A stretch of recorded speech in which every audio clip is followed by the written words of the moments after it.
Assalamualaikum warahmatullahi wabarakatuh. Salam sejahtera untuk kita semua.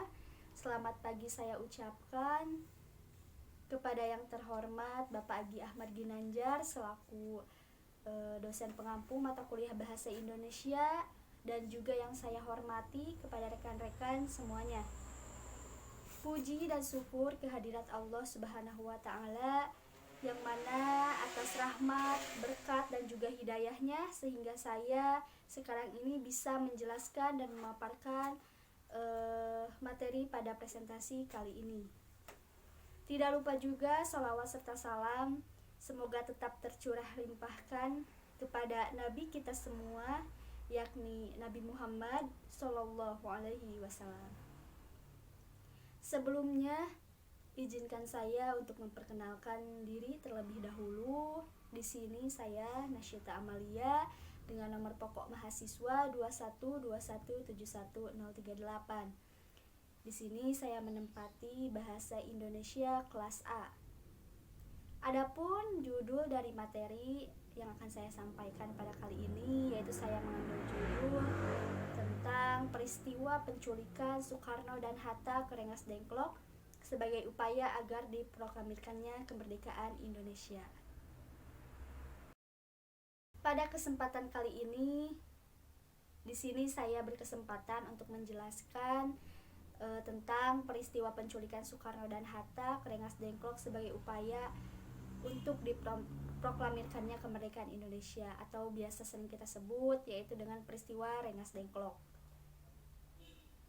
Bisa kita lihat di belakang saya ini bahwa ada kronologi terjadinya peristiwa Rengas Dengklok, di mana saya melihat dari 3 pendapat para ahli yang saya ambil, yaitu menurut Omar Bahsan, yang kedua ada menurut Kailan, dan yang ketiga ada menurut Rinaldi Haryono.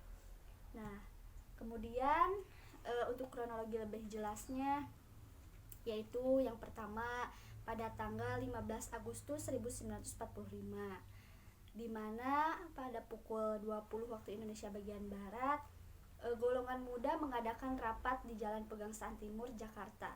Nah, terkait kapan sebaiknya proklamasi kemerdekaan Indonesia itu dilaksanakan, dan rapat tersebut dipimpin oleh Khairul Saleh. Nah, yang kedua yaitu tepatnya pada pukul 22 waktu Indonesia bagian Barat, golongan muda mengutus Wikana dan Darwis untuk menemui Soekarno dan juga Hatta agar mereka menuntut untuk segera diproklamasikan kemerdekaan Indonesia ini. Mereka berbincang-bincang di rumah Insinyur Soekarno. Tetapi maksud dan tujuan dari Wikana dan Darwis ini ditolak, tidak diterima oleh Soekarno-Hatta, karena Soekarno tidak bisa melepaskan tanggung jawabnya sebagai ketua dari PPKI, sehingga ia harus berunding terlebih dahulu untuk memutuskan hal ini, dan harus berunding dengan badan organisasi buatan Jepang tersebut. Oke, kita lanjut ya.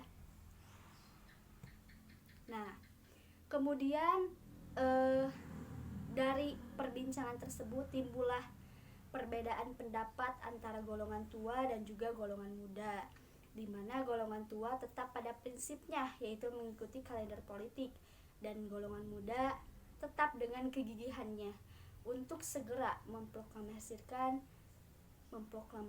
kemerdekaan Indonesia, karena jika dilihat Jepang sudah menyerah kalah pada sekutu, dan inilah waktunya untuk Indonesia bisa merdeka dari kerja keras Indonesia sendiri. Nah, kemudian pada pukul 00:30 waktu Indonesia bagian Barat, golongan muda mengadakan rapat kembali. Mereka tidak patah semangat dengan penolakan Insinyur Soekarno tersebut. Justru mereka bertindak lagi ke jenjang yang selanjutnya. Mereka rapat di Jalan Cikini nomor 71 Jakarta.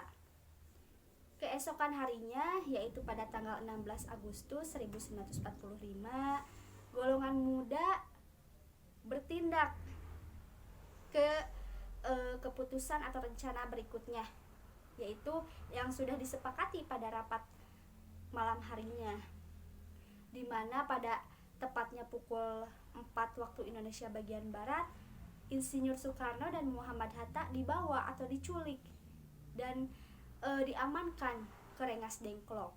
Nah, rencana pengamanan atau penculikan Insinyur Soekarno dan Muhammad Hatta tersebut berjalan dengan lancar karena mendapatkan bantuan dari Latif Hendrayaningrat, yaitu berupa perlengkapan tentara peta. Oke, kita lanjut ya.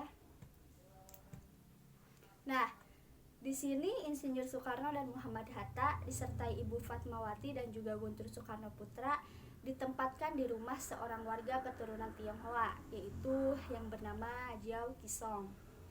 Nah, sesampainya di Rengas Dengklok, rombongan tersebut langsung membawa Soekarno-Hatta dan langsung menuju markas Kompi Kudan Kosubeno.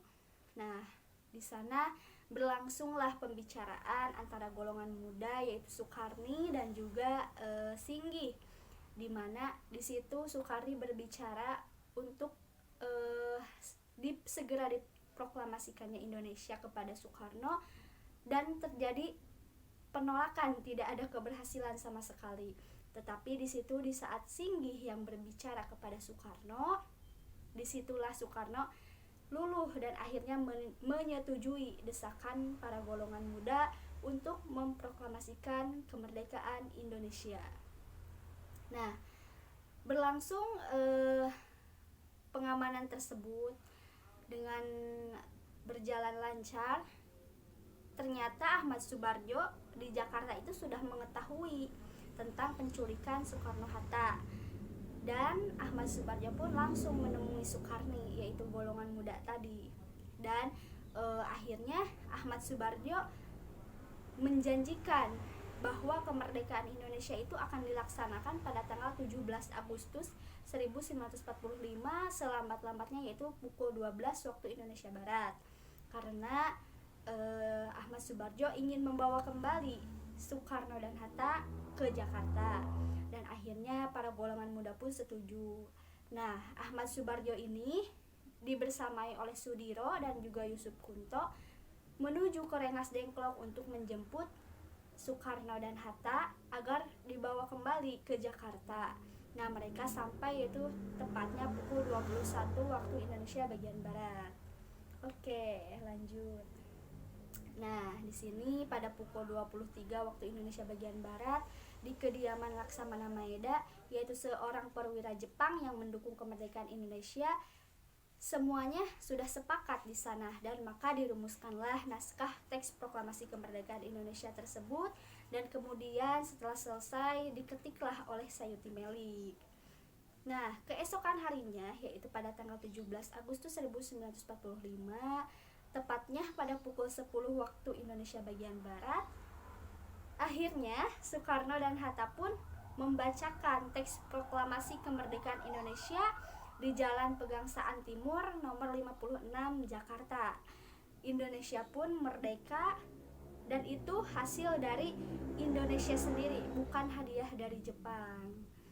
Kalian penasaran siapa saja yang menjadi tokoh golongan muda ataupun golongan tua yang terlibat dalam penculikan tersebut? Oke, di sini akan saya. Nah, para tokoh di balik peristiwa Rengas Dengklok ini, yaitu yang pertama ada golongan tua, di mana di sini ada Insinyur Soekarno, Drs Muhammad Hatta, Ahmad Subarjo, Muhammad Yamin, Iwa Kusuma, dan juga Dr. Syamsi. Nah, kemudian ada juga golongan muda, yaitu Khairul Saleh, Wikana, Darwi, Sukarni, Sayuti Melik, Subadio, BM Diah, Ahmad Malik, ada Malik, dan juga ada tentunya Yusuf Kunto. Tidak terasa materi sudah saya jelaskan dari awal sampai akhir. Kesimpulannya yaitu bahwa peristiwa penculikan Soekarno dan Hatta ini sangat mewarnai hari-hari menjelang kemerdekaan Republik Indonesia. Para golongan muda yang gigih dan juga semangat untuk memproklamasikan kemerdekaan negara Republik Indonesia ini berhasil dan akhirnya Indonesia pun merdeka. Dapat saya sampaikan, mohon maaf atas segala kekurangan dan terima kasih banyak kepada semuanya. Saya pamit undur diri. Wabillahi taufik wal hidayah. Wassalamualaikum warahmatullahi wabarakatuh.